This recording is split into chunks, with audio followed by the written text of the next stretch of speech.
Great, thank you, and welcome to our Tuesday, May 25th, 2021 regular business meeting, the East Bay MUD Board of Directors.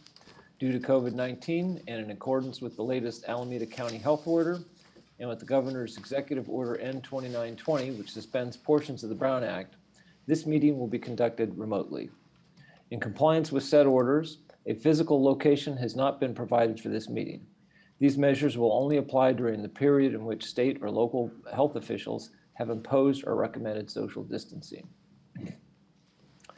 The Finance and Administration Committee met this morning and will report out under item 17. All directors, including myself, are participating via teleconference. Roll call, Madam Secretary. Director Coleman. Present. Director Katz. Present. Director McIntosh. Here. Director Mellon. Present. Director Patterson. Yes. Director Young.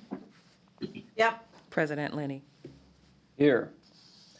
So please join me with for the Pledge of Allegiance.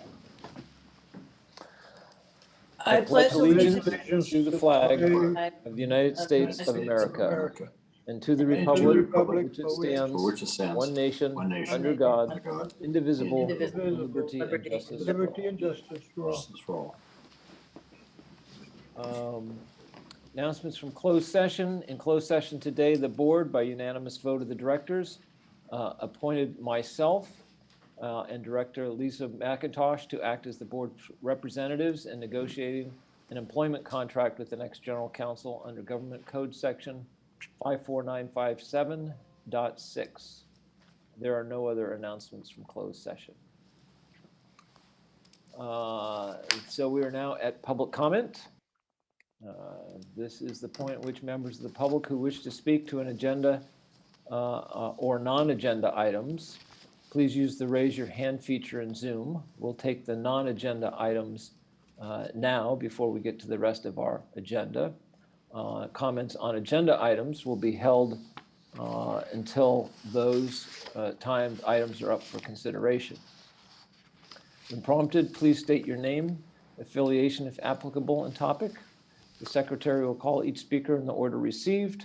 You'll get 3 minutes to speak, and I have the discretion to amend this time based on the number of speakers. The secretary will track time and inform each speaker when the allocated time has concluded. Madam Secretary, do we have any speakers for our non-agenda items? President Lenny, we have 3 speakers on the line for public comment, and then I have 4 written comments that I want to briefly read into the record. Okay. And these are on non-agenda items. And so I'm going to go ahead and read. I sent the board 1 comment from Robbie Powelson about the Marin Municipal Water District and EBMUD intertie. And the comments are that the Marin Municipal Water District and EBMUD intertie violates principles of social and environmental justice. It's a 2-page comment. I won't read everything, but the first part of the comment states, I am imploring your office to abrogate the Marin Municipal Water District and East Bay Municipal Water District intertie in the interest of the environmental and social equity. Sonoma County has judiciously ended water imports to Marin County, and it would behoove your organizations to do the same for both serious environmental concerns of salmon die-off in the Sacramento River, as well moral concern in regarding enabling the segregationist policies of Marin County. The county has been ranked the most socioeconomically inequitable and racially segregated place in the state of California by multiple studies and the admissions of its own public health officers. Robbie Powelson included 2 pages of comments. The end of it states, if the agency does not move to end the MMWD and EBMUD intertie at the May 25th meeting, then the public interest and scrutiny in the intertie and its social and environmental impacts will rapidly become immense.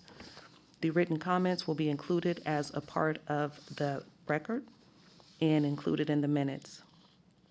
The second written comment is from East Bay MUD employee Eric Feibig, and it's in reference to the safe return to work. Eric writes, my name is Eric Feibig, and I am an employee at East Bay MUD, affiliated with AFS-CME Local 2019. I would like to express my opposition to a mandatory return to the workplace at this time. While I believe some form of return is due later this year, the timing of the current plan is premature. I have been telecommuting very successfully, completing projects on time and at the same standard of quality as before. More importantly, this pandemic, our family has been extra cautious, not only for general health and safety concerns, but especially because my son was diagnosed with the condition. My wife and I are vaccinated, but until my son can get vaccinated, I know that I can still potentially catch COVID-19 and transmit it. Not knowing how it would affect his lungs in the short and long term has been incredibly concerning for us, and we've been thinking about it since March of last year. We've come so far and been so cautious for so long. I hate to think that could all be for nothing if I'm potentially exposed by returning to the office now. I believe it's reasonable to request that we wait for a significant majority of vaccinations in the regional population, or our younger children are able to be vaccinated before we're required to return to the office. Either of those being the case, I would not have this opposition. Thank you sincerely for your consideration. This will be a part of the record. Second set of comments.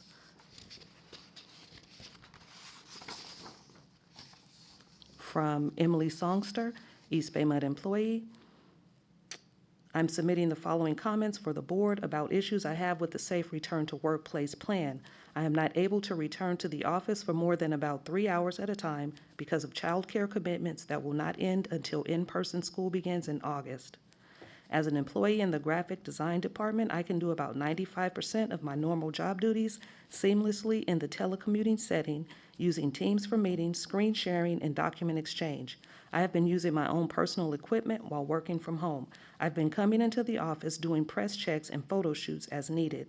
In fact, telecommuting has benefited my work in terms of productivity, as I usually spend more hours working than I'm able to do when commuting to the office, and I'm usually more focused. The small percentage of my job duties that I have not been doing during the emergency TC period is actually not needed while the office is not fully occupied. It involves printing out large format posters on our in-house plotter for posting in the AB. The main reason for graphic designers to be in the office is the togetherness of in-person collaborative situations that enable us to work more effectively as a team and with our clients. Unfortunately, this will not be able to occur until the office is fully occupied. The carpet on our floor, the third floor, is scheduled to be replaced during the months of September and October. It seems counterproductive to bring us back 50% for 2 months and then have us go back to 100% telecommuting again while the carpets are being installed. I am actually not a fan of working from home, so I'm hoping that all restrictions will be lifted by the time the carpet on the third floor is installed, and we will be able to return to work in the office and enjoy in-person collaboration. So this will be included as a part of the minutes, and the final written comment is from Garen Corbett. And Garen Corbett writes, Dear EBMUD Board, I'm concerned with the proposed 4% year-over-year rate increases proposed by EBMUD. EBMUD should live within the cost of inflation given past increases that have exceeded average wage growth and inflation. Given the impacts of COVID-19 and the Bay Area's high cost of living, I believe the need is more urgent to hold the line on passing cost on to ratepayers. The graphics showing East Bay MUD's cost are a little deceiving. 7% administrative costs are not in fact the current expenditure levels when one looks at how the EBMUD's expenditures are attributed. Compliance, for example, should fall under administration. I believe in sound public infrastructure investments, but I know many people are struggling and we all need to do a better job in constraining cost. EBMUD should do its part. Hard enough to watch it desecrate the land near my house with thoughtless disregard, Berkeley Park Boulevard project, but burdening people with high increases is added insult to injury. Thank you, Garen Corbett, resident of Kensington. That concludes the written comments, and we have now 5 speakers on the line for public comment. Just 1 second, Risha. We don't usually comment on public comment, but I thought a piece of information on the letter regarding the intertie issue.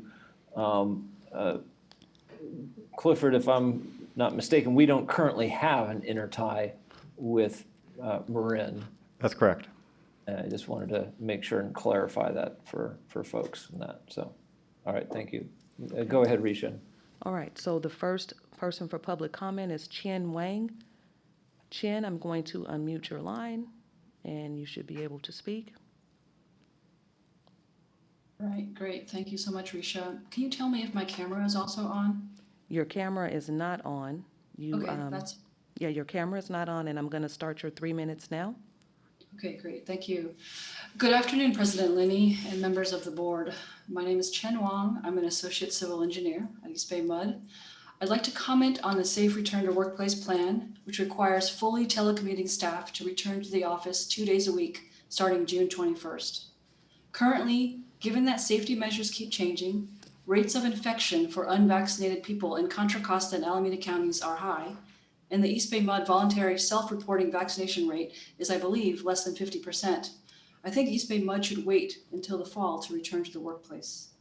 The safety measures in the plan currently assume that no staff are vaccinated and require staff without private offices to be masked while working inside cubicles.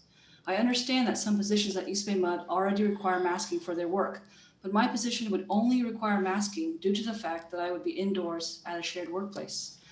By the way, I do believe in masking, and my family continues to mask per state guidelines. The benefit of presence at the workplace will be greatly reduced by employees not knowing whether their coworkers are vaccinated. I personally will choose to avoid face-to-face meetings or engage in small talk with coworkers while EBMUD safety measures assume that no staff is vaccinated. Instead, I predict that staff inside every other cubicle will be talking over each other while on simultaneous Teams meetings conducted over computer audio at our desks while masked for up to 9 hours a day. I believe I would be more productive and safer continuing to telecommute from home. I feel that a safer return to the workplace date would be 1, after the carpet replacement is completed at the AB, when contractors are no longer moving in and out of the building. Currently, 1 out of 4 elevators at the AB is reserved for contractors. This will create a bottleneck if it continues for employees due to the restricted number of people allowed per remaining elevators. 2, after vaccines are available for children ages 2 to 11. One of my 2 school-age children is in this age group. I really appreciate the work of the administration and the board during the pandemic and the efforts by every department that allowed us to transition quickly and effectively to full telecommuting. I believe a return to workplace in the fall would continue to provide the safest outcome for EBMUD employees. Thank you very much. Okay. Next, we have Michelle, no last name. Michelle, you should be able to unmute your mic. Can you hear me? Yes. Hi, this is actually Gus Chikala. Okay. Yeah, I've been having Zoom issues, but it's me. Okay, I'm going to start your 3 minutes now. Okay, thank you. Good afternoon, President Linney, members of the board, and General Manager Chan. My name is Gus Chikala. I'm an associate civil engineer in the pipeline division. I've also been representing Local 2019 as a liaison to the EOT since the start of the COVID-19 pandemic. I'm commenting today to voice a small sampling of concerns that I've been hearing from many of my colleagues about the current safe return to workplace plan. First, I want to acknowledge that the timing of these remarks may not be ideal, given that there will be a GM town hall with Clifford tomorrow, an engineering department town hall with Jimmy on Thursday, and I'm sure many other upcoming meetings in other departments. I appreciate these chances to communicate with senior management. Many of my colleagues are hopeful that the implementation of the plan will evolve to address their concerns, and they did not want to speak they did not want to speak to the board prior to the occurrence of those meetings. However, I feel it is important to keep the board in the loop with the general sentiment among many employees, especially with the short timeline of the proposed implementation. Additionally, I want to state that I appreciate the time and effort that Dave Briggs and the EOT have spent developing the Safe Return to Workplace plan and in keeping the unions in the loop. However, many employees are concerned about the latest version of the plan and its implementation. Drafts of the plan for months have stated that telecommuting employees will start returning to the office up to 1 to 2 days per week beginning June 21st. We clarified in the EOT union meetings that the intent is a slow ramp up and that up to could also include 0 days for limited special circumstances, like Eric discussed earlier. Instead, once the plan was released to the district, many departments started sending details that beginning June 21st, there is a required 2-day minimum in the office per week. A couple departments even stated that 3 or more days in the office per week could be required. They then had to walk back those requirements after employees in the union brought up the inconsistencies with the plan. This goes against the measured approach that we've been discussing regarding the return, and also against the measured approach that the district took when implementing telecommuting last year. Telecommuting has been working well for over a year. It will continue to work. The end of the pandemic is in sight, but it is not over yet, and guidance continues to rapidly evolve. I urge you to wait to implement a wide-scale return to the workplace. Waiting another few months to implement a measured ramp-up will allow the state of emergency to truly end, the admin building carpet project to be completed, BART to expand its current very limited schedule, and hopefully even the small children of employees to become eligible to get the vaccine. Another concern is that the latest version of the plan states that all telecommute equipment must be returned by June 21st. While I understand the district does not want to maintain duplicate equipment for employees in perpetuity, we are still under emergency telecommute conditions, and many employees will continue to telecommute for more days per week than they spend in the office. The workspace at which we are spending the most time should be the one best set up for healthy and efficient work. It's been suggested that we can use equipment purchase loans to buy computing and ergonomic equipment for home. However, without assurances that telecommuting will continue to be offered in some significant form in the long term, which to me means at least 2 to 3 days per week, it could be wasteful to purchase my own ergonomic and efficiency equipment for my home office. So once again, I urge you to wait to implement a more measured, wide-scale return to the workplace until the emergency truly ends and a long-term telecommute solution is developed. Thank you for your time. Thank you. Next, we have, one moment. Next, we have Eric L. You should be able to unmute your mic. Good afternoon, board and staff. This is Eric Larson, President, AFSCME Local 444. I'd like to provide comments on item number 5. Okay. I will allow you to unmute your mic at that time. And next we have Paul. Paul, you should be able to unmute your mic. Yes, thanks, Risha. This is, can you hear me? Yes, we can hear you. Okay, perfect. Thank you. This is Paul Gilbert Snyder. I'm an associate engineer and I've been with the district for 18 years. My pre-COVID work location was the admin building, but I've been working from home since March of 2020. I'd like to share a few thoughts regarding the district's planned return to the admin building. First, I want to say telecommuting has been working very well for me. I'm just as productive from home as I am in the AB. And importantly, my supervisor is happy with my level of productivity. The district's plan, as I understand it, is to have all employees return to the admin building at least 20 to 40% of the time, while simultaneously limiting the admin building occupancy to 50% or less of capacity. In addition, staff will be required to wear face coverings all the time, unless they are one of the lucky few who have an office with a door. Most of us do not. So we will be sitting in our cubes with a face covering for 8 or 9 hours a day. There are a number of issues with this plan. First, it isn't flexible. It's essentially asking everyone to start a mix of both on-site and off-site working. This is more disruptive than one or the other. It's simply just not flexible. For many, being forced to split time between a home office and the admin building will be more disruptive and complicated than working in one location or the other. Documents and supplies may need to be carted back and forth every few days.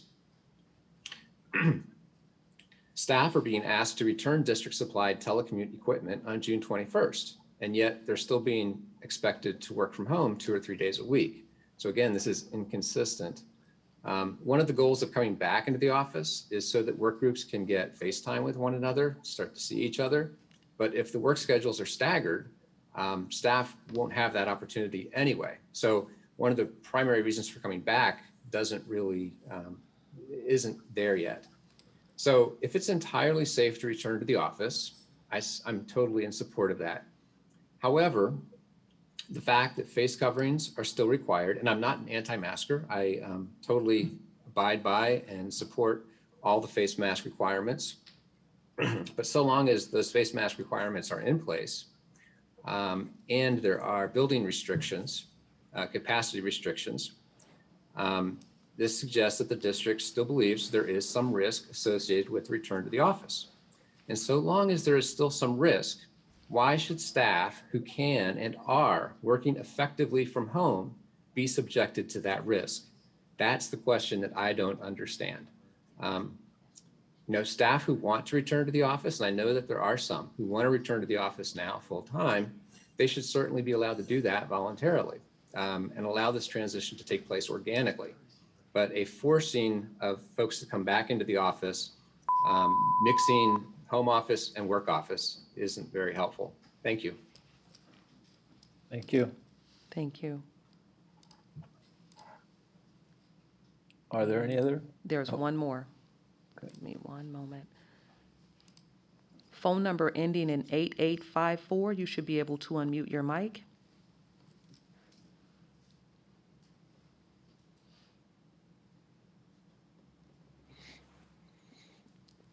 So public comment or your phone number ending in 8854.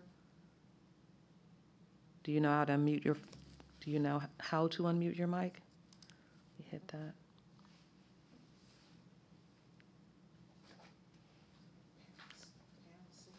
There it is. Hi. Hi. Hi, I'm sorry. My first time. Okay, this is Diane Eggering. Can you hear me, first of all? Yes. Yes. Diane Eggering? Yes. Okay, your 3 minutes start now, Diane. Thank you, Risha. Good afternoon, President Linney, Board of Directors, and General Manager Clifford. I would like to thank you and the senior management team for working hard to keep us as safe as possible during this unprecedented pandemic. I would like to give a huge shout out to our amazing IT department that was able to facilitate extremely quickly many staff to telecommute and allow full communication and team meetings with MS Teams. We can see each other, hear each other, and we don't miss a beat. Technology is fabulous. I understand that not everyone can telecommute with their type of jobs, and some employees do not want to telecommute and want to come back to the office full time. That is great. While telecommuting, my work has been completed and sick leave was not used. I believe in our district values of stewardship, integrity, respect, and teamwork. We as individuals and the district as a whole has a commitment to stewardship to protect our environment. Reduce carbon footprint by telecommuting, saving trees by adapting to new technology, reduce the district operating costs by not using district facilities such as restrooms, break rooms, gyms, etc. by telecommuting. The carpets are in the process of being replaced. It does not make sense to come back even part-time to pack up and return home until after the carpets are replaced and chemical odors have dissipated. COVID is still a real threat to all ages. My daughter is a nurse, and just last night she shared with me another horrific story of what COVID is doing to a young mother and her unborn child. The violence in Oakland is real. Chinatown has been hit hard with violent crimes. Just yesterday, a man was shot to death in broad daylight. That could have been any of us. The weekly crime report shows Oakland's year-to-date increased homicides 132%, carjacking 126%, discharge of a firearm 171%. Some of our employees have been attacked just steps from our building. Yes, there is understandable fear in returning. Last I heard, the district plans on a return to work with 50% of capacity in the AB. How will the 50% be implemented? I suggest change daily hours of normal operation needs to be widened to 16 hours a day, 5 a.m. to 9 p.m. This will help with parking, elevator capacity, and airborne germs. Confirm which position staff need to return to work in order to do their jobs full-time. Most of us has proven we can do our jobs remotely. Fill building with staff who want to work in the office first. At summer, schools will be closed and very few camps and child care facilities are open. Allow the staff who have family needs to continue to telecommute. Children can be carriers, and vaccines for younger children have not been approved. A number of employees are and have high-risk family members that are immune compromised and respiratory issues such as asthma. Let those continue to telecommute full-time. Make sure there is a plan with a schedule ahead of time not to go over the 50% capacity requirement. We as East Bay MUD employees continue to work hard. Please do your part in keeping us safe. Thank you. Diane Eggering. Thank you. President Linney, that concludes public comment. All right, thank you. We are on to the consent calendar then. I think I heard that Eric wanted to address item 5, so we will pull that from the agenda. Clifford, you had asked for item 6 be deferred to a future meeting. That's correct. Any other items that need to be adjusted or pulled? Move the remainder. All right. Motion by Director McIntosh. Do I have a second? Second. A second by Director Young. That would cover then items 1 through 4 and 7 through 14. Let's have a roll call vote on that. Director Coleman, Yes. Director Katz, Yes. Director McIntosh, Yes. Director Mellon, Yes. Director Patterson, Yes. Director Young, Yes. President Lenny. Yes. All right, returning to item 5. Eric, this is your time to make a comment. This is to authorize an agreement beginning on or after May 23rd, 2021 with American Truck and Trailer Company in an amount not to exceed $300,000 to retrofit existing dump truck batch gates. Eric, you should be able to, there you go. I'm going to start your 3 minutes now. Thank you, Risha. Good afternoon, board members and staff. This is Eric Larson, President of AFSCME Local 444. This agreement, board notification summary states the agreement provides for modification of batch gates on 27 district dump trucks from manual gate actuation to powered actuation using compressed air. This modification allows safer release of backfill into trench. This is a good idea. 444 does not object to having safer gates. In your notification in the social section, which would normally say that 444 was notified on such and such a date that whatever concerns were arisen were addressed, etc. Here it says this type of work is not performed by district forces and consequently union notification was not required. Our heavy equipment mechanics job description number 4 states develops improvements required for equipment, chassis, drivetrains, hydraulic systems, etc. to meet EBMUD's operating and safety requirements, modifies equipment and fabricates parts as needed for those requirements. We should have been notified of this intent to contract out this work in advance of being presented to you. However, we were not. Further on in the notification, it cites the vendor selection. Direct award is being recommended because American Truck and Trailer Body Company originally built the dump bodies for all trucks that will be modified. The modified gates were designed specifically to fit in and function on those truck bodies while preserving the original structural warranty of the body and providing. And we would have been satisfied with that explanation. However, we do object to this additional and providing single source for future service, parts, and repair. Service and repair is the core work of our heavy equipment mechanics, and we object to inclusion in this contract award reference to providing single source for future service and repair. Thank you.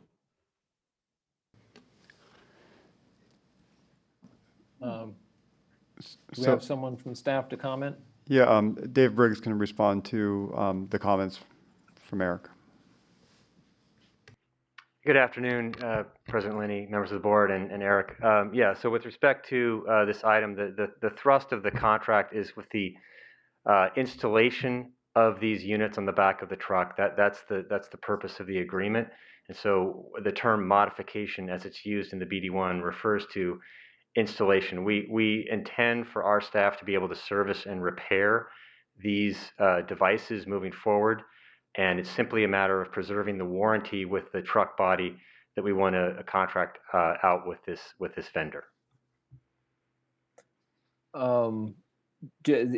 Eric also brought up the issue of whether they were to be notified or not.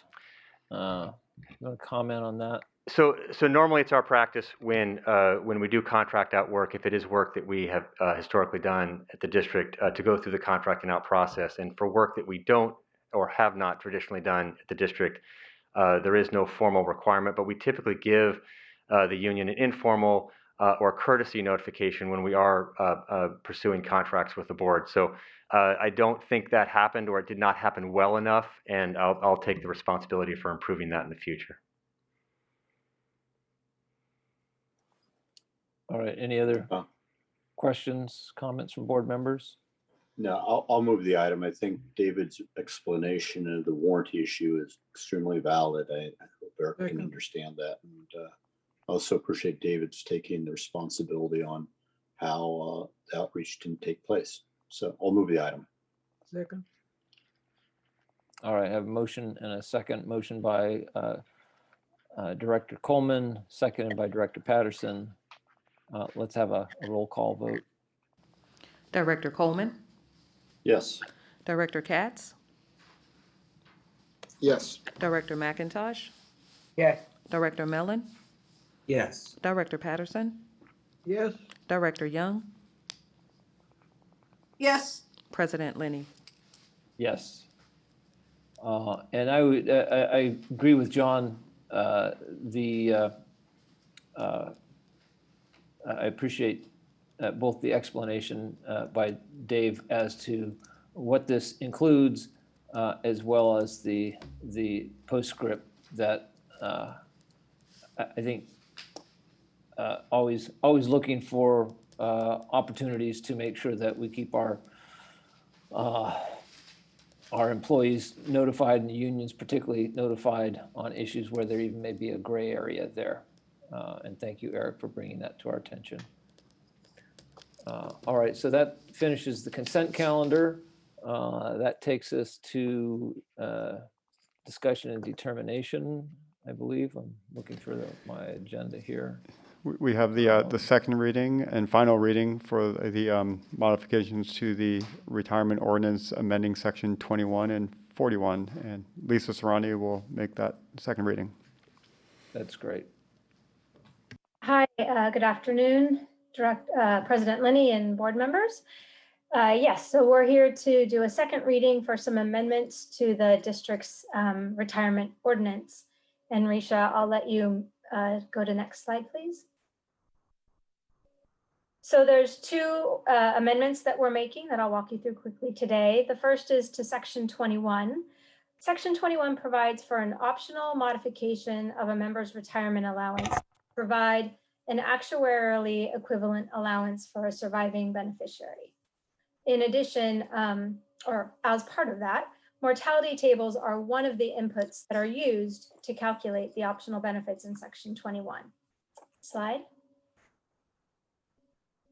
So the plan actuaries recommended a change to the mortality tables as part of their 2016 to 2020 actuarial experience study last fall. The retirement board adopted those proposed mortality tables at their meeting on November 19th, 2020. And those mortality tables were used in the 2020 actuarial valuation. Next slide. So the IRS has a requirement that any actuarial assumptions used to determine optional benefits be clearly specified in our retirement ordinance. So the proposed update to the retirement ordinance here in section 21 is to update all of the mortality table language to ensure that it is consistent with the mortality tables that the retirement board adopted in November of 2019, and that will begin being used in administration in starting July 1st of 2021. And next slide. The second item that we're amending is in section 41. Section 41 describes the IRS rules for minimum distributions from the retirement plan. The Secure Act, which is called the Setting Every Community Up for Retirement Enhancement Act of 2019, changed, among other things, changed the age at which a member would need to take a minimum distribution from our pension plan. That age changed from 70 and a half to age 72. Slide. So the change took effect actually administratively in January of 2020, and staff have been managing the plan in accordance with that change. The IRS gave organizations until December of 2022 to update their plan documents. So since we were bringing items to you already for amendment to the retirement ordinance, we decided we would bring it now. So section 41 will be updated to reflect the change to age 72, along with the amendment to section 21. Slide. So to finalize the adoption of ordinance amendments, we had our first reading on May 11th of 2021. Today was our second reading. The next step would be for the board to take an action on whether or not they want to adopt these changes. If you elect to adopt the changes, these amendments will be placed in the newspaper for 2 successive weeks, and then the changes will be effective July 1, 2021. And that's all I have. All right, any questions from board members? I would just want to add that we've heard this at the retirement board, and it makes sense to do.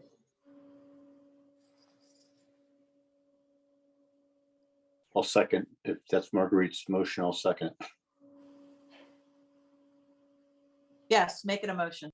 Okay, great. So we have a motion to pass this by Director Young, seconded by Director Coleman. Any other comments, questions? If not, then we will take a roll call vote. Director Coleman, Yes. Director Katz, Yes. Director McIntosh, Yes. Director Mellon, Yes. Director Patterson, Yes. Director Young, Yes. President Lenny. Yes. All right, carries unanimously. On to General Manager's report. Thank you, Lisa. Thank you. Thank you, Lisa. I have a couple of items for you. The first one is our coronavirus update. We do want to update you on the latest CDC and State Public Health Department guidance related to the pandemic. As you heard from a number of public commenters, last week we did share with all employees the Safe Return to Workplace plan, which really outlines our cautious and flexible approach to slowly bringing back employees to the office beginning June 21st. And Dave will cover a number of the items that were brought up by the speakers. I do want to address one about the carpet. We agree that when there's a carpet replacement happening, it doesn't make any sense to bring people back, have them go back home while the carpet replacement is happening. So I do want to make that point there. We also ask that all of our managers and supervisors really take this very cautious and flexible approach and work with staff because there may be special circumstances. And then also of particular interest for the board, and I heard some of the commentary at the very beginning of the board meeting, but the State Public Health Department did announce last Friday that beginning June 15th, there will be no longer restrictions for physical distancing, with some exceptions that don't apply to us. If the county adopts these guidelines, then those portions of the Brown Act that were suspended as part of the governor's executive order N2920 may no longer be in effect. We do expect to see some additional guidance related to the Brown Act requirements soon.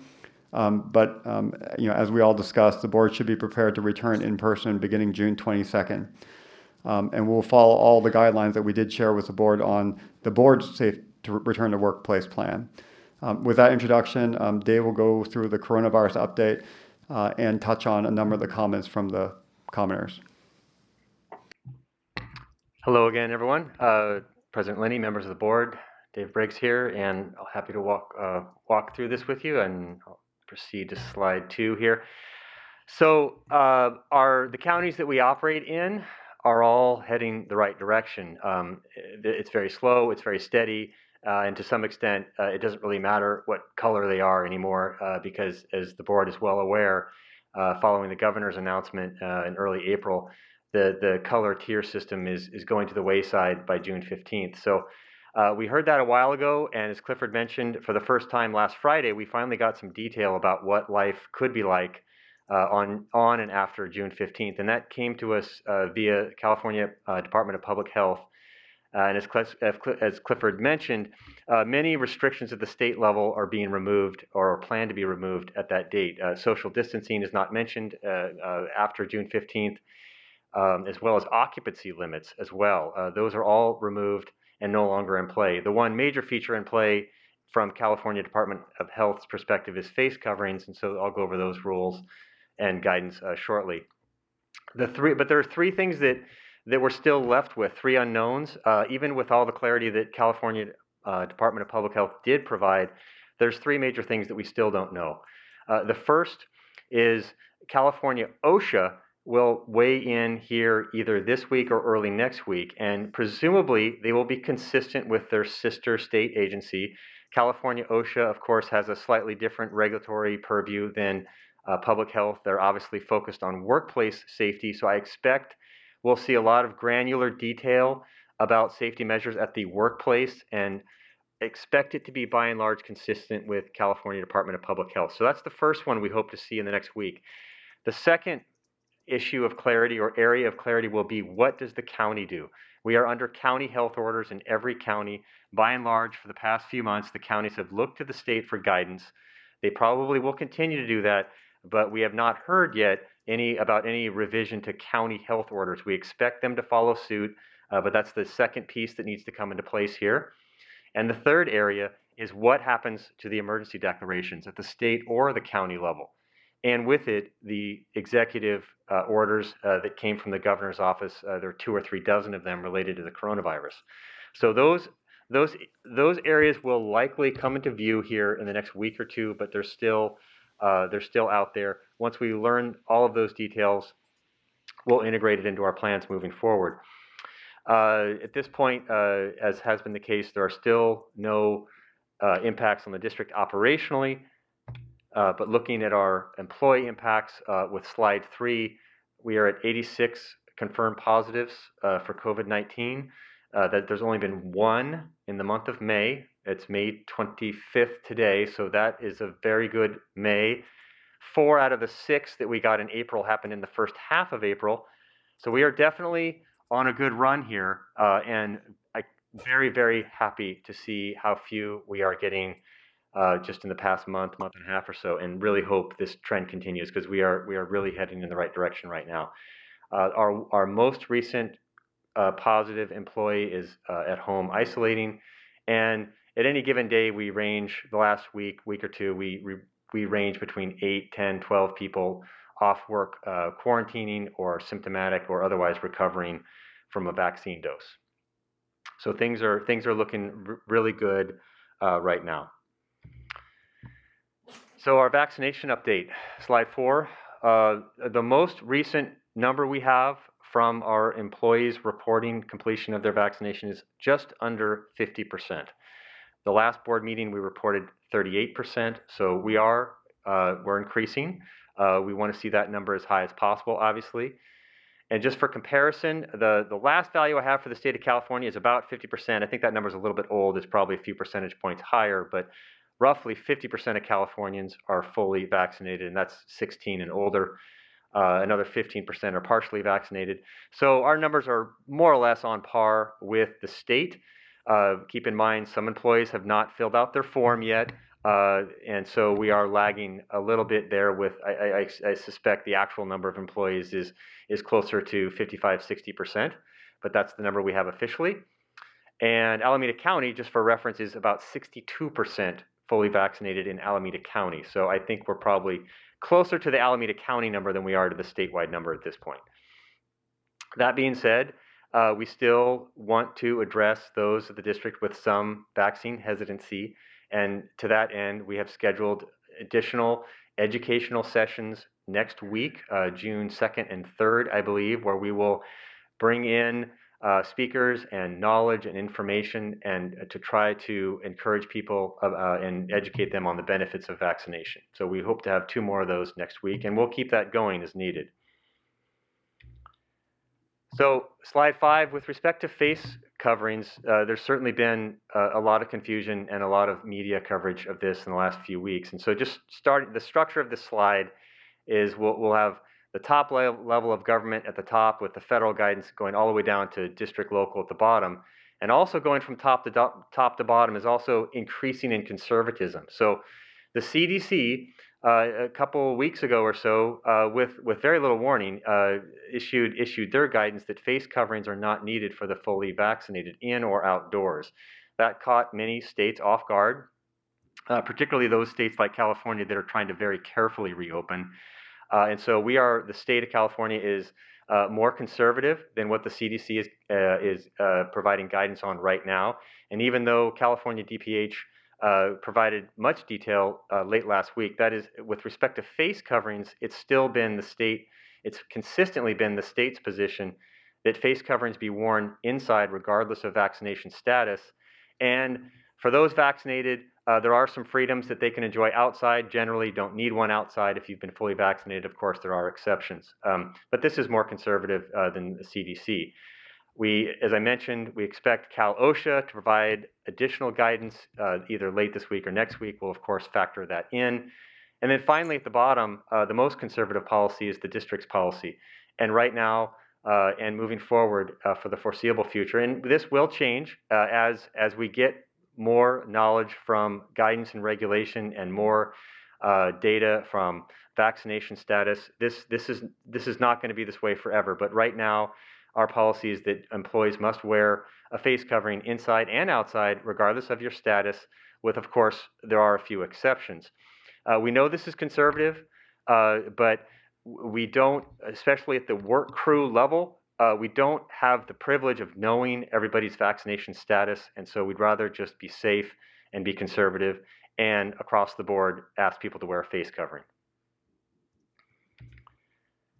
So with respect to our plan, and I did really appreciate all of the comments that we heard a few minutes ago, and I look forward to addressing maybe a few of them now and also with Clifford tomorrow morning and afternoon in the town hall meetings. So many of these comments we've heard, and they're very constructive comments. The plan has to get employees back, and this is primarily geared towards the employees who are fully telecommuting. Of course, about 60% of our workforce has been at the workplace since the beginning of the pandemic. So this is just generally geared towards the employees who are fully telecommuting. We've had different versions of the plan. The last version of the plan was shared with the employees and union leadership last week, and we'll continue to get input and make various changes and modifications. And just since it's come up already, with respect to the carpet and incrementally opening, the carpet project in the AB is actually going to help us phase employees back. We have or expect to have roughly 2 floors of the AB will be completed by the June 21st date. And those floors will start to welcome employees back in a very measured way. But the other floors that have yet to be recarpeted will be phased in later. And we're very aware of the fact that we don't want employees to come back and then get chased out of the building 2 weeks later because their floor is going to be carpeted. So we will follow the schedule, and it will actually help us incrementally and slowly get people back in the building. The main feature of the plan, of course, is to get employees back for those who already have their carpet done, 1 to 2 days per week beginning June 21st. This is a major communication effort to communicate this throughout the organization so that all the supervisors and managers are on the same page and we know what to expect. Just wanted to make another comment about those that have personal situations, whether it's kids that don't have options for daycare or school. There will be case by case dealing with folks so that we can take all of those considerations in mind, and employees that have situations that either medically or childcare issues will not be generally required to come back on this phase schedule if they have compelling issues at home. So we will have open ears to all of those individual cases. And I think that's what I have. And the board, if we see you on June 22nd here, that will be fantastic. And I look forward to seeing you in person. Thank you.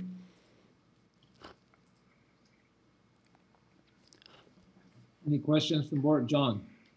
Great, David, great presentation. Thank you. I'm glad that you are taking a look in terms of the child care issue. That is a real issue, especially with schools that were open for a few weeks now are shut down again for summer break, and child care. A lot of my understanding, child care facilities have not reopened yet. So that has clearly an impact on people who have child care, young children and child care needs in working.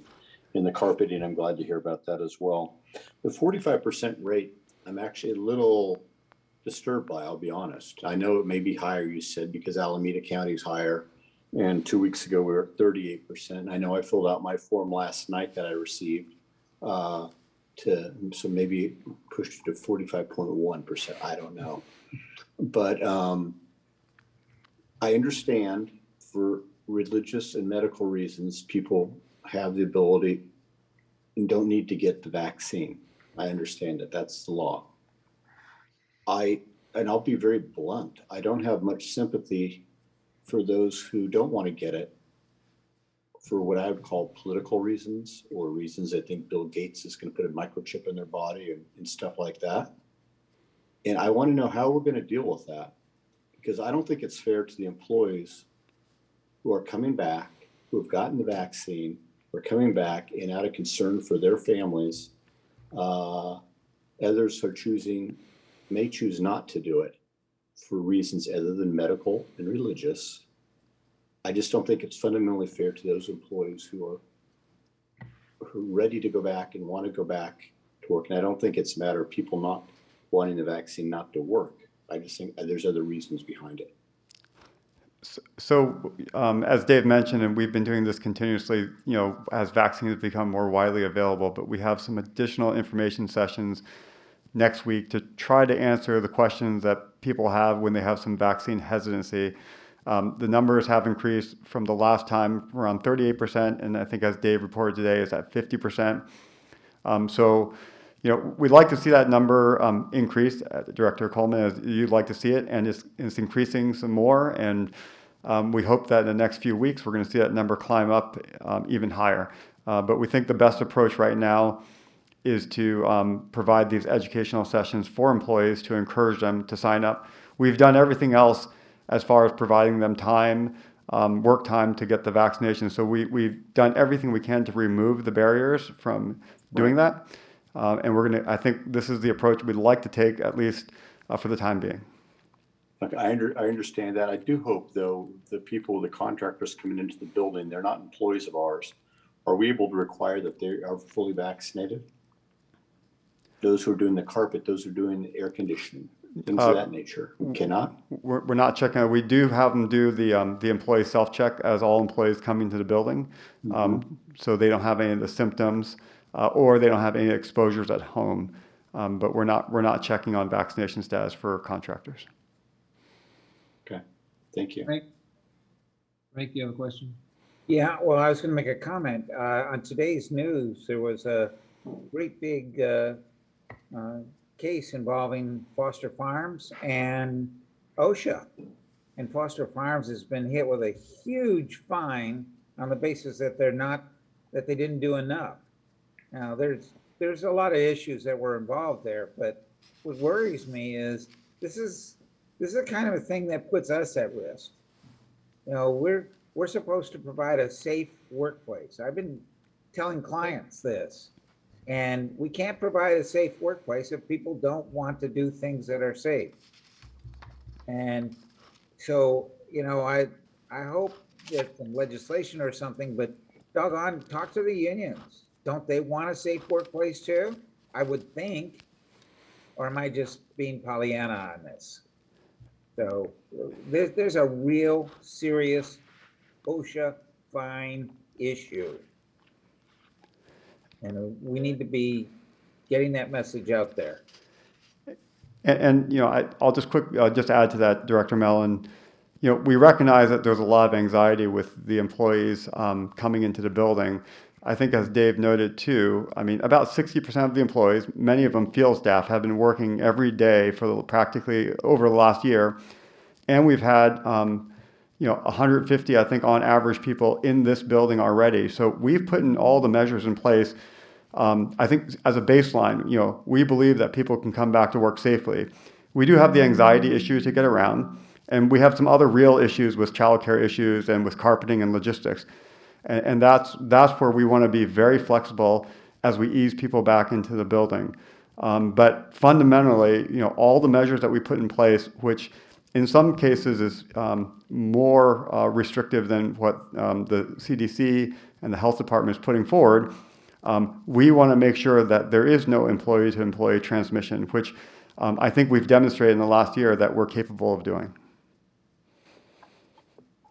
Frank had another question I don't think you answered. No, He was asking whether you thought he was being Pollyannish. I don't have to answer that though. We vote on that? yes. Any other questions or comments for Dave's report?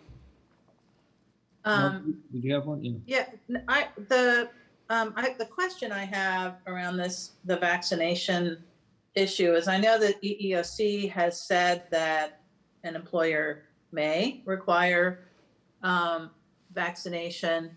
I also know that there are, I think that right now there are 2 lawsuits challenging a mandatory vaccination rule. Or that my Googling told me that. I don't know if that's accurate or not, but do we have, any kind of sense of, public sector, I mean, it's specifically public sector vaccination requirements in the Bay Area or in the state, and or other, sort of legal challenges to vaccination policies. I guess this is a question kind of for Craig, or Craig and Dave. Yeah, I've not been made aware of any of these challenges or requirements that are being imposed by public agencies. And I'm not aware of any other water utility in California that's requiring vaccinations at this time either. Okay. Now, I thought the county of Santa Clara last week issued an edict. They issued an edict for all employees, not even public employees, but in the private sector. Yeah, the Santa Clara County order was to ascertain the status of people's vaccination. They weren't very specific on how that was done, and so when you read about, and I've spoken with various agencies, they've taken different approaches on how to ascertain the status of the vaccination. But there wasn't anything requiring vaccinations. It did limit the type of activities people who were unvaccinated could do, though.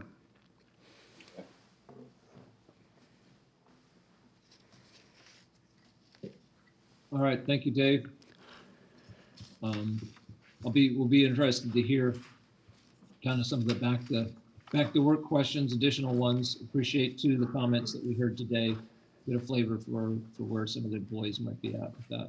Yeah, and as some of the speakers noted, I'll be having a town hall meeting tomorrow with all district employees, and we'll do our best to reassure them of our plan and the approach being flexible and cautious. Next, attached to your board packet is an update on our drought activities since the board declared a stage 1 drought. This includes our customer outreach and water conservation activities, and our internal efforts to reduce water loss, as well as our fisheries operations. What didn't make it into the report were recent updates from the U.S. Bureau of Reclamation and the State Water Board. Last Friday, the Bureau further reduced our CVP allocation from 55% to 25%, and the State Water Board also met on Friday to discuss water unavailability and possible curtailment. So Mike Tognolini, Director of Water and Natural Resources, will provide a brief update on those last two items. Clifford, good afternoon, President Linney and members of the board. Just very briefly, there were two meetings last Friday that were significant with respect to water supply statewide. As Clifford mentioned, one was the State Water Resources Control Board workshop on the methodology to be used for water declaration of water unavailability. And what that really is the first step in a process that could ultimately lead to curtailments on water rights. The methodology that's been developed is a little more detailed than what was done in the last drought. It's a little bit more tributary specific. It looks at demands and compares them with actual supplies. The data that the state is using is not always the best, but it is an improvement over what was available in 2014 and 2015. I think the takeaway from the workshop, though, is the schedule for implementation of this process. And that is that on June 1st at the State Water Resources Control Board meeting, there will be an information item to share this proposed methodology with the state board. At that point in time, it's expected that there will be notifications, informational notifications sent out to water users, water rights holders like EBMUD, indicating that there may be a condition of water supply unavailability. Following that, therefore, in the first or second week in June, we would anticipate at the soonest to see possible water rights curtailment orders. Our staff analysis at this time indicates that as the snow melts and we see a receding runoff curve, that by the time we get to the first week in June, EBMUD will be in a position where a water rights curtailment will have little significant impact on our remaining water supply availability. So by the first week in June, if curtailments don't happen before June 1st, it's unlikely that we're going to see a significant water supply impact by any curtailment order that's put into place. The second meeting that occurred on Friday was a meeting of Central Valley Project contractors called by the Bureau of Reclamation. They shared with all of the contractors the dire conditions of the Central Valley Project with respect to several objectives. One is trying to manage temperatures on the Sacramento River to support salmon. A second major challenge for them this year is keeping water levels in Folsom Reservoir high enough so that some of the municipal diverters can actually utilize their intake. If the water levels drop too low, the intakes go dry and they can no longer meet their municipal needs. A third challenge, and there are many others, but a third major challenge for reclamation is maintaining delta outflows to meet their water quality control requirements. The Bureau has applied for a temporary urgency change petition to the state board that will allow some relaxation of their water quality control requirements for the Delta. This is the same thing that they did in 2014 and 2015. That application is expected to be considered next week, and if it is approved, it would reduce some outflow requirements for the Bureau and the State Water Project, but it doesn't do anything to resolve the allocation situation for CVP contractors. And that, as Clifford said, is that the Bureau has seen a reduction in their projection of runoff just from the beginning of April to now, and that reduction is on the order of 600,000 acre feet. So they're seeing 600,000 acre feet less runoff than they were expecting just maybe about 6-7 weeks ago. And the result of that, the Bureau is proposing, they have not announced it yet officially, but they are proposing a change in the municipal and industrial contractor allocations from 55% down to 25%. That would affect EBMUD's allocation by reducing it from about 73,000 acre feet down to a little more than 33,000 acre feet for this year. They're taking comments currently on that allocation change, and we have submitted a comment letter expressing our concerns with any reduction in the allocation and asking them to reconsider the allocations. But an announcement on the final allocation is expected probably by the end of this week from the Bureau of Reclamation. And with that, I think I'll answer any other questions. Questions? Go ahead, John. You're on mute. You sound better on mute, John, but probably. I do sound better on mute, don't I, Doug? Thank you. I know that we're looking at the CVP option. What about some of the entities that we bought water from in the past? I know it's more expensive, whether it be Yuba or YOLO or whomever. Are we exploring those now as well as the CVP net water maybe cut back a little bit? And what happened in the last drought, the second year or the third year in the drought, water was so expensive to buy on the open market when we bought it. So are we starting to now look at water marketing versus the CVP water? Yeah, well, the CVP water is certainly the lowest cost option. Right. Unfortunately, this late change in the CVP allocation makes it very difficult to identify any transfer partners. Most of the transfer agreements are already in place. And most of the farmers making planting decisions, for example, rice farmers, have made those decisions by May 1st. So the opportunity for supplementing the reduction in allocation from the CVP by finding additional water transfers is extremely limited. We have done some outreach, staff has done some outreach. We haven't found anything that makes sense at this point. I'll just share with you that the market rates this year so far are in the range of around $600 an acre foot.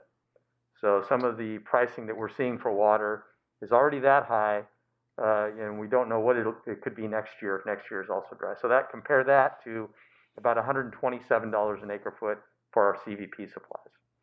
Right. Didn't we pay upwards of $750 an acre foot during the last drought? That's some more water marketing. We paid $700 an acre foot in 2015 for water transfers on the open market. There is the potential to, we do have an agreement with Contra Costa Water District that would allow us to obtain 2,000 acre feet of water from Los Vaqueros Reservoir, and potentially, because Contra Costa is interested in moving some water through Freeport this year, as they can through their Freeport settlement agreement, we may be able to do an exchange with them. So staff is investigating that option as a possibility for just 2,000 acre feet of additional supplies for East Bay Mud.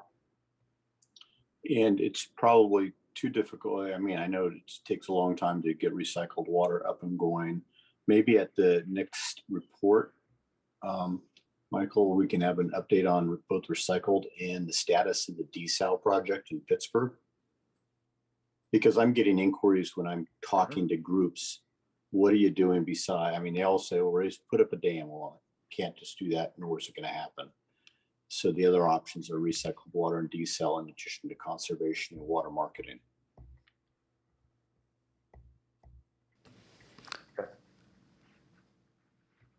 All right, other board members, questions? Thank you. Thanks, Sean.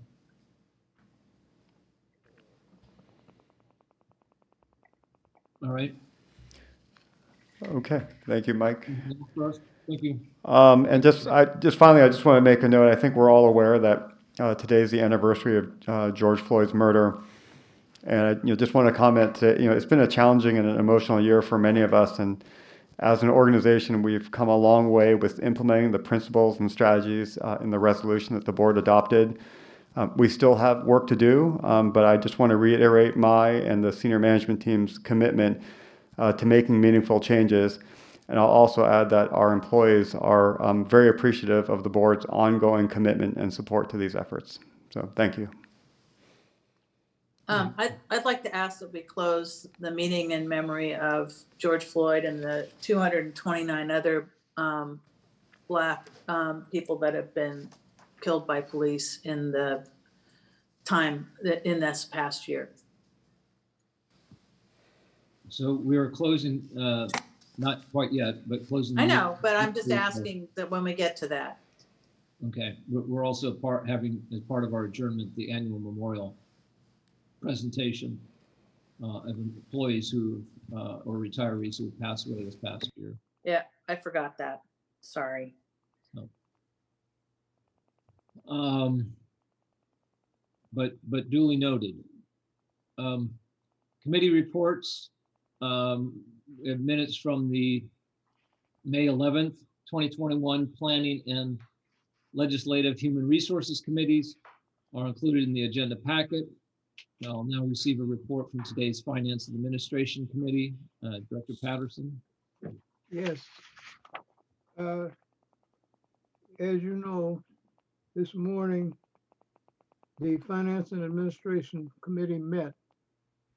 The monthly investment transactions report were approved and recommended to the board. The annual update of employee retirement system was reviewed and also recommended to the board. The Water Infrastructure Finance and Innovation Act loan application was a highlight, which gives us some leverage going forward for our infrastructure work. Item 1, monthly investment, and item 3 appeared on the consent calendar as items 11 and 14 and have already been approved by you. I want to congratulate the finance staff for their continued dedication in putting us far ahead so that we have the ability to finance the operational pieces with respect to both our work in operation and maintenance and retirees. That's my report, and I had a good time at the meeting. All right, thank you. Items for future consideration, please submit any such items to the general manager or bring to my attention. Any director comments? I have one. Go ahead, Bill. I wanted to share with you a letter I received from the Martin Luther King Jr. Freedom Center, dated May 13th, 2021. Dear Mr. Patterson, the Martin Luther King Jr. Freedom Center would like to express our gratitude and acknowledge your support as a past contributor to our nonviolence, leadership, and civic engagement efforts. As you know, the vision of the Martin Luther King Jr. Freedom Center is dedicated to strengthening democracy through intergenerational and interracial civic engagement and leadership. The Freedom Center collaborates with educational, faith-based, and community-based initiatives to advance youth and family civic engagement, ethical leadership, and economic and educational equity through personal transformation. We recognize your past support as a vital partner in our shared interests and passion. And I will send this letter forward so it can be duplicated and given to each member of the board.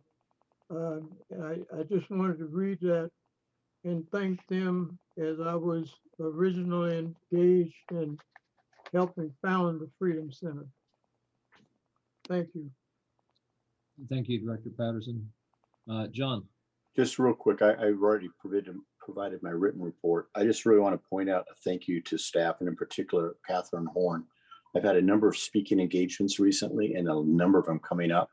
She's been phenomenal to work with, and the whole team that she works with to help put all the information and data together. So Clifford, shout out to your staff, and in particular, Catherine Horn, for all her help. Thank you. Similarly, I'd like to thank Charlotte Sullivan, who assisted me with a speaking engagement with the Berkeley Rotary Club. And there's clearly lots of community interest around drought, and we put together a wonderful presentation for the Berkeley Rotary Club. So thank you to the Public Affairs Office and Charlotte and anybody else who participated in or assisted with putting that presentation together. Second comment I wanted to share for the board's edification, and you can go reference the Finance Committee's materials today. But it was just on the closed session agenda, so excuse me, the consent calendar agenda. So it might have gone unnoticed, but that for a long time the district has been exploring participation in the federal government's WIFIA program. And while it was very interesting to learn that while the current interest rates that we're able to get on the open market are actually lower than the current federal rate that we would get if we closed on it today. We're not actually closing on any agreements today. We're just submitting an application. That's what we agreed to do. But I think it was the Finance Committee had a very interesting meeting learning about the program and finding out that while the current structure of WIFIA doesn't provide immediate financial benefit, it does benefit the district to have that application on file and be monitoring in case we do get an advantageous interest rate. So I thought it was helpful to share just that news, and will be interesting to see if we get any improvements to the program under a Biden administration infrastructure package. Great. Thanks for bringing that to our attention. Any other comments? Director comments? All right, with that, we'll move towards adjournment. Every year, the district honors its employees and retirees who have passed away in the past year. Today, we will close our meeting in memory of those employees and retirees who have passed away between June 23rd, 2020 and May 16th, 2021. Their names will appear on the screen while we observe a moment of silence.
We note that this year was a particularly hard year for families to have closure with COVID and the challenges that brought to, like I say, bring closure to the passing of their loved ones. So we ask, we especially be thinking of the families of our employees and those many employees who we've just observed and who have served East Bay Mud and our customers with honor and dignity, and we note their passing. With that, I'll adjourn the meeting. Our next regular meeting of the board will be held on Tuesday, June 8th, 2021 at 1:15. This meeting is now adjourned.